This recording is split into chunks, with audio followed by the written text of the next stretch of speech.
My name is Ron Strong. On the occasion of the ASHRAE Centennial Celebration, we're interviewing Mr. Chuck Hansen, who became a member of ASHRAE in 1949. Chuck, would you give a brief biographical sketch of your life, please? Place of birth, etc., family? Ron, I was born June 15th, 1923 in Forest Park, Illinois, which is a western suburb of Chicago. My father, I was officially Charles Christian Hansen III. You know, that's not so common nowadays to do that, but Roman numeral 3. My father was Charles C. Hansen Jr. My grandfather was Charles C. Hansen. My grandfather was sort of the guiding light toward us, our family, getting into refrigeration, primarily myself. He was born in Aarhus, Denmark, came to the U.S. under the sponsorship of a couple of aunts when he was 16 years old. Interesting aspect relating to my possible not existing in the world. His aunts were informed that he was found dead in the street in Chicago about 6 months after he arrived in the U.S. And they were asked to come to the morgue to identify the body. They went to the morgue, and when they took the sheet off of him, they noticed his eyelids flickered. So the doctors revived him, and he was perfectly all right after that. So he proceeded to try to make his way in the U.S. He got a job in an ice plant. I think originally he was driving an ice delivery wagon. He got a job in the engine room, turning compressors on, turning them off, adjusting expansion valves and shutoff valves, and watching the pressures. And as a result of that experience and a lot of self-study, he never had formal engineering education.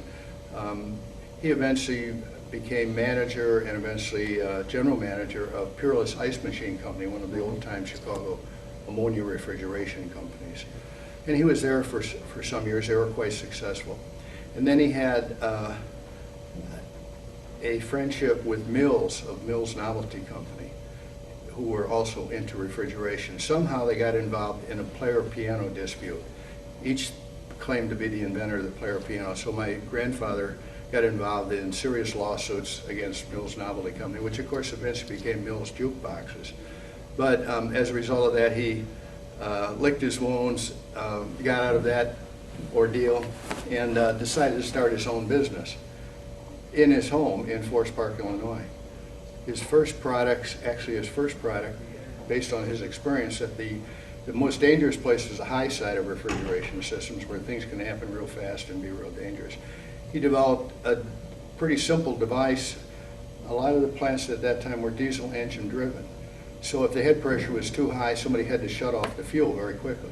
So he developed a device that was a heavy iron ball on an arm with a piston, a pressure-loaded piston, that would trip the arm over center, and the arm ball probably weighed 7 or 8 pounds, would shut off the fuel valve, the diesel fuel valve, so the engine would shut off. Mm-hmm.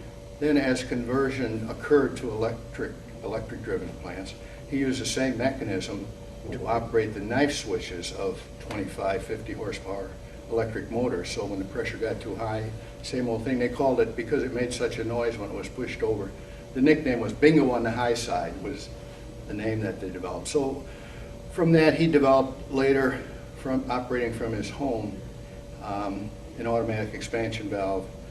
And then his 2 sons and daughter by then had matured.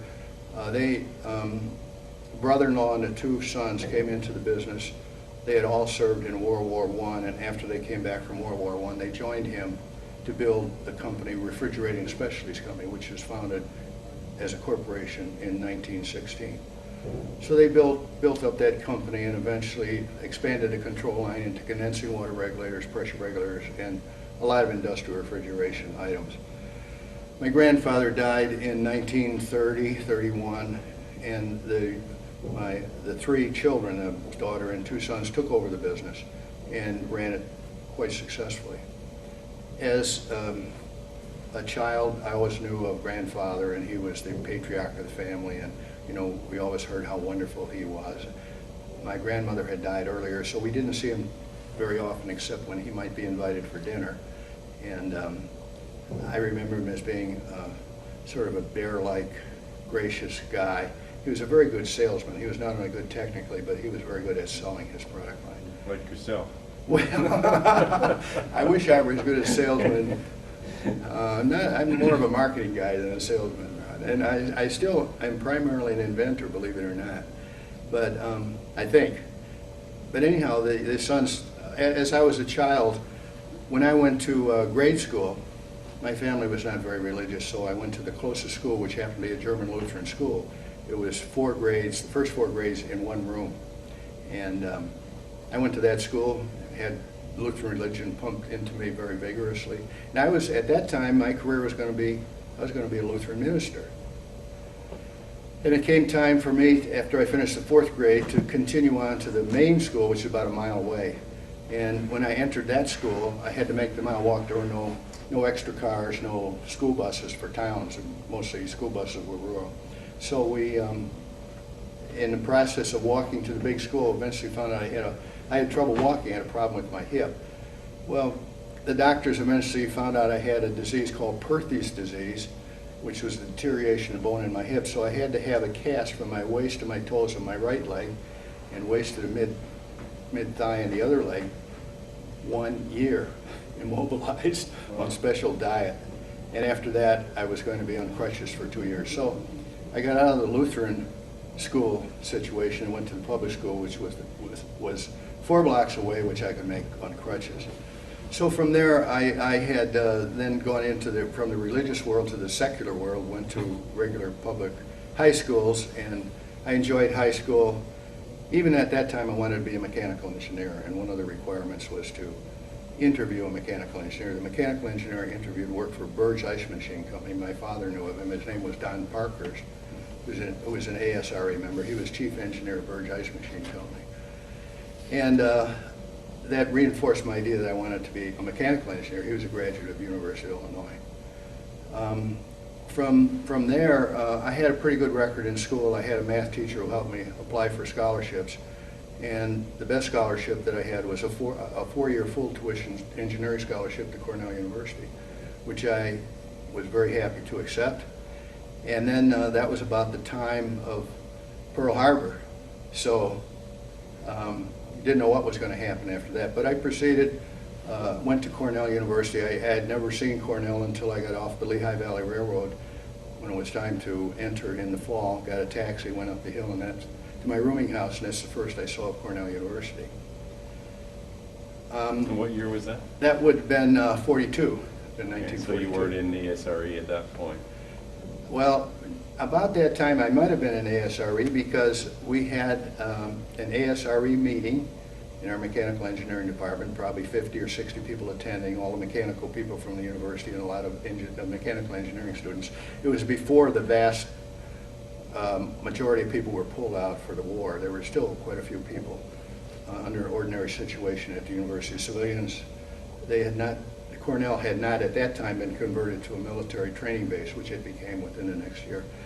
But Dr. Willis Carrier was on the docket, and I was very happy to be able to hear him deliver an inspiring talk.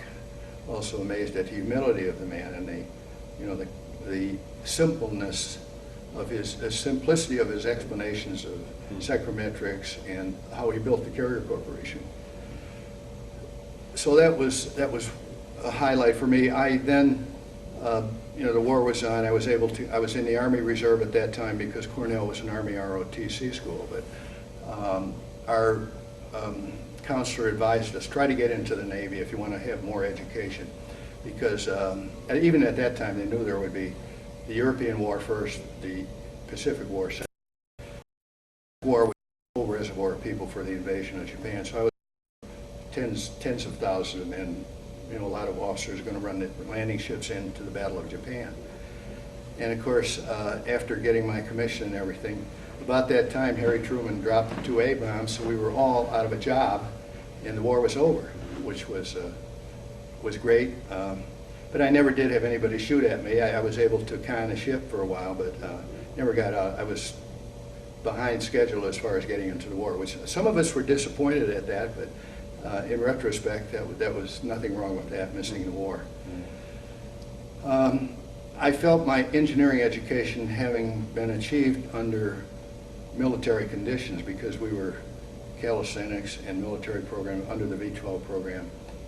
rise at 6 in the morning for calisthenics, lights out at 10 o'clock at night. And so I think our engineering education perhaps was not up to standards.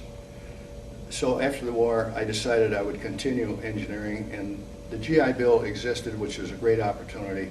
So I applied to MIT to go for a master's degree in mechanical engineering, primarily because I felt I needed to reinforce my mechanical engineering. At MIT, I took refrigeration, I took cryogenic. My master's thesis was air-to-air heat exchange, and in fact, I was an instructor for the absorption refrigeration experiment, which I enjoyed because I was teaching electrical engineers and chemical engineers who fortunately didn't know much about the subject, not even the little that I knew. But I did enjoy that, and when I graduated from MIT, it was time to get a job. And I took a job with Baker Refrigeration Corporation in Southland, Maine. They were one of there were four big ammonia refrigeration guys. There was York, Frick, Vilter, and Baker. Mm-hmm. They all built vertical, twin cylinder vertical single acting compressor. They were all trying to get into higher speed machine. So I was hired as assistant to the vice president of engineering at Baker in Southland, Maine, and I courted my present wife down in Boston. Portland was about an hour and a half drive away, so that's one of the reasons I took that job. But after about 5 or 6 months, I found that Baker was trying to be converted from an industrial refrigeration company to a commercial company by a group of Westinghouse executives, and it wasn't going too well. And I became disillusioned, so I gave notice, packed my stuff in my car, and drove back to Chicago and decided to look for a job in Chicago. When I got to Chicago, I looked up my interviewee, Mr. Don Parkhurst, who was still chief engineer. He'd been a colonel in the, I think, field artillery in World War II. And he was happy to see me, and I got a job immediately. I was assistant chief engineer of Burge Ice Machine Company. I had the pleasure of meeting Mr. Burge, who was the founder of Burge Ice Machine Company, a real old guy, round collars, roll-top desk. Mr. Burge personally knew Mr. J.L. Kraft when he delivered cheese in a horse and wagon. And that friendship resulted in Burge getting all of the refrigeration, most all of the refrigeration business for Kraft as it expanded all over the United States and a lot of export.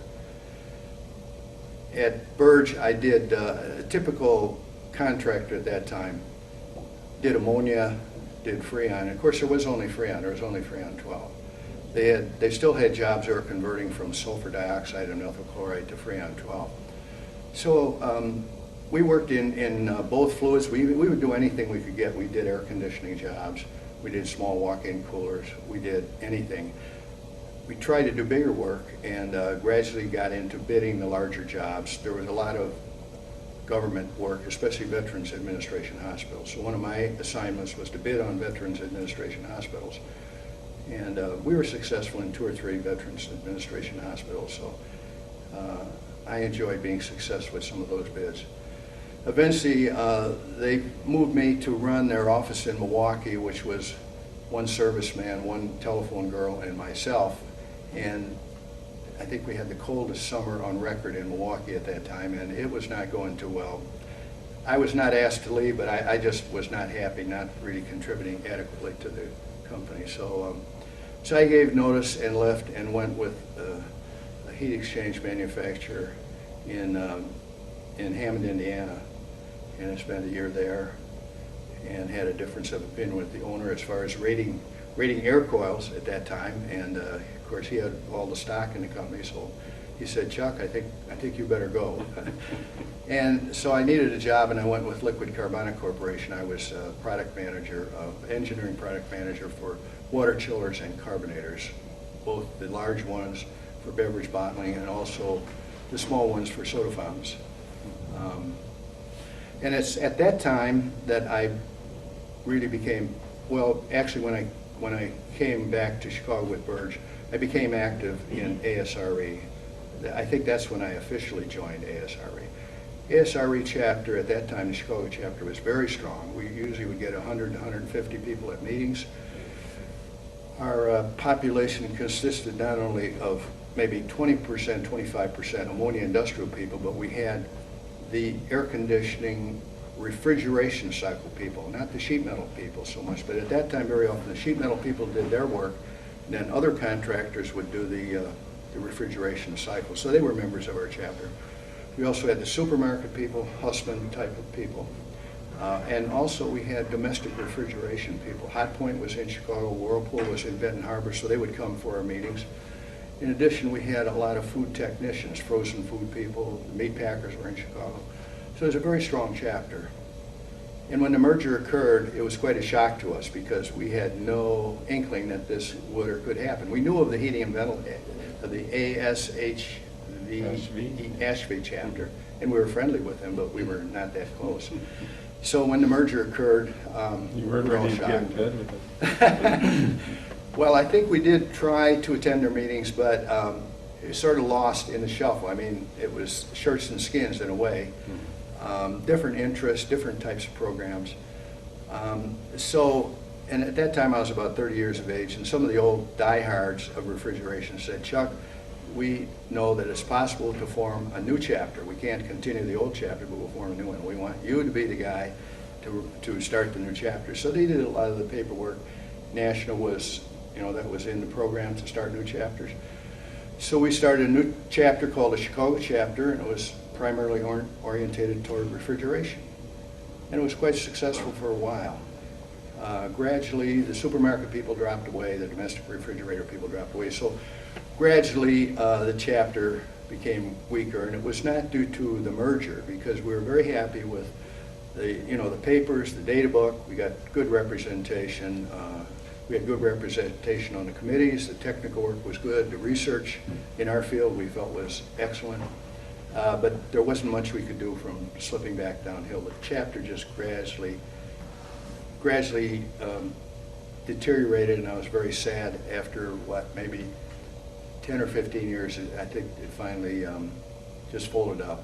It was after I was no longer very active in the chapter. Anyhow, about that time, after I'd been back in Chicago 5 or 6 years, one of my uncles running a refrigerating specialties company died suddenly of a heart attack, and my father and the other uncle didn't really know anything about the technical or mechanical aspects. The guy who died was the guy he was the chief engineer and president of the company, so he asked me to come with the company, which I did, and they portrayed it as the next General Motors. Actually, it was 13 people in a pretty small plant that was made up of four storefronts that were converted into one building, referred to as the shop. So I took that thing over and tried to build it up by expanding the product lines. And it was about that time that all of us in the industry were shocked because it wasn't well publicized. We learned that the National Electric Code was going to declare ammonia to be an explosive, along with other quite explosive materials such as natural gas and butane, propane. And all the equipment in any refrigeration plant containing ammonia would have to be explosion-proof equipment, including things that had nothing to do with the refrigeration part, all the switches for the lights, all the lighting system, all the conduits. So we knew that this could put us all out of business. So those of us who had businesses rallied, quickly formed a corporation, nonprofit corporation, came up with the name International Institute of Ammonia Refrigeration, and that was our big task. And we were successful. It took about 2 years to get the National Electric Code to make enough alterations that we could live with it, primarily confining the requirements to the engine room. And we thank you for that. Are we mic'd? We're using You're okay. the on-camera mics, Okay. which seem to be better than the non-on-camera mics. Yeah. Okay. Right, So I've what been doing year all was the that? talking. Pardon? What year was that? Oh, gosh. 75, I think, was the first IAR Oh, that must have been about it. meeting, wasn't it? Oh, well, it might have been the first meeting. Actually, we had the organization going before we had a national meeting, perhaps 1 or 2 years before we actually had a meeting. That was a major step then, too. I think the first job was to get that problem solved. And then, like anything that gets going, okay, now let's have this organization on standby in case there's another emergency. That was the original intent. And so we better get more members, user members. We needed more user members. It was primarily the manufacturers who rallied for this first achievement on the National Electric Code. So, well, I think there's been a few more emergencies since then with Many. the EPA. Many, Most yeah. people. Okay. At what point, so you took over Refrigerating Specialties, which is a well-known valve company, in what year? oh, let's see, when was that? About 1953 or 54, approximately. That's when my uncle died. And they said, take it over. We want to retire. Of course, once I got in there, I was doing all the work, so they did not want to retire. So I had sort of a battle with them. They were then 65 or so. And so I had a battle with them, and I had to threaten to leave a couple times. And they finally agreed. I came up with a price that was 3 times what my accountant said it was possibly worth. And so I had notes to sign for 10 years, and I paid them off in 6, which made them think that they had sold out too cheap, Yeah. but instead of being happy with their money. But we just developed new product lines. I was fortunate to get good, strong people. My experience, I think, in ASHRAE and in the industry generally, put me in a position to know where good people were available. Not necessarily from competitors, but very often coming from related fields. And so using that as a base, we built the company over the next 20 years to, maybe what? Well, we built it up to, maybe 10 or 20 times what it was when I took it over. Mm-hmm. At least. Probably more than that, yeah. Well, we were lucky. Not only it's what we did, but the industry grew. That's what helped us. And all we had to do was just grow with the industry, maybe try to grow a little faster than the industry. And in the 50s, what were the major issues facing the refrigeration industry at that time? Well, I think it was always safety. At that time, there was a constant battle between Freon and ammonia. There was a tendency for each refrigerant manufacturer, refrigerant people, to tend to insult the other. And well, that doesn't happen anymore. but I think eventually we reached Mexican standoff on that. There was less of the name calling. I would say that was one of the problems. I think from the ammonia refrigeration standpoint, rooftops came in very strong, and we had to battle to improve the efficiency of ammonia plants and do things that would make erection, and it wasn't the manufacturers, but the contractors also made great strides at being able to put in bigger plants at lower cost. A screw compressor came along, and that made it possible to economically build big plants. And the plants became very competitive with rooftops. So the battle of the rooftops at that time was not air conditioning, but refrigeration and low temperature refrigeration. The central engine room plants gradually dominated it, and especially as the plants became so large that to have a plant with rooftops, you might need 30 or 40 rooftops, which was a tremendous maintenance problem. Then I would say the other problem was having enough people, enough trained people. Of course, we had an affiliate organization, RITA, who was involved in the training of technicians, and that was always a problem. There's always a shortage of enough people that knew ammonia and industrial refrigeration. Mm-hmm. So we tried to do whatever we could to help that from an engineering standpoint. I think ASHRAE was at the engineering level, whereas RITA was at the technician level. The real shortage was more in technicians, but there was also a need for more refrigeration engineers. Yeah. So from a manpower point of view, nothing much has changed in 50 years, by the Yes. sound of it. Other than your grandfather, what people stand out in your...